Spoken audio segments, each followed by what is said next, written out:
Queridos compatriotas, vienen tiempos todavía más duros, pero venceremos.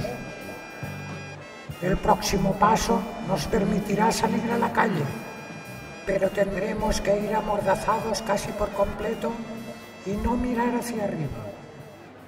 Se distribuirán una suerte de camisas de fuerza asequibles que solo permitirán el movimiento de sacar la tarjeta de crédito, para que no nos quedemos sin poder comprar y, con ello, sin podernos alimentar.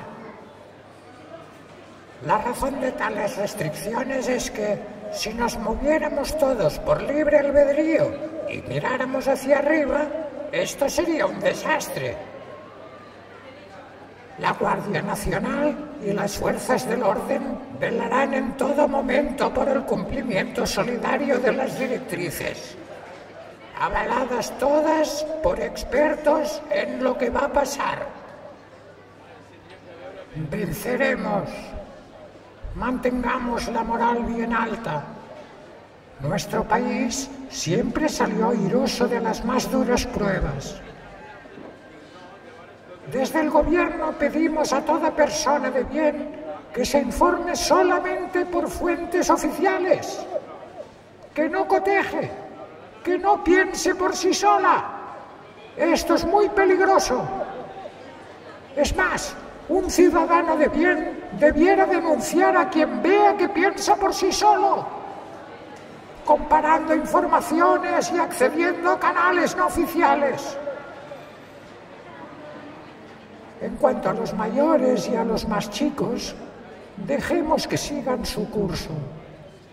No hagamos nada con ellos. Las mismas condiciones les van a ir marcando el camino a seguir. No hay de qué preocuparse. Y referido a la economía del grueso central de nuestra sociedad, una sola idea. Trabajemos duro para levantar la situación y venceremos. Desde el gobierno ayudaremos en todo lo que esté en nuestras manos. Avancemos porque venceremos.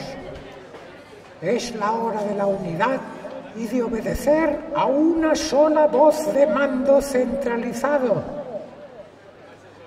El triunfo total y definitivo llegará cuando tengamos el modo de comandar desde el interior de cada cuerpo humano, inyectando aquello que nos proteja de una vez por todas. Se está trabajando a toda velocidad en ello. Nos consta por la información privilegiada de que disponemos. Nada más por ahora, queridos conciudadanos. Solamente repetir que venceremos.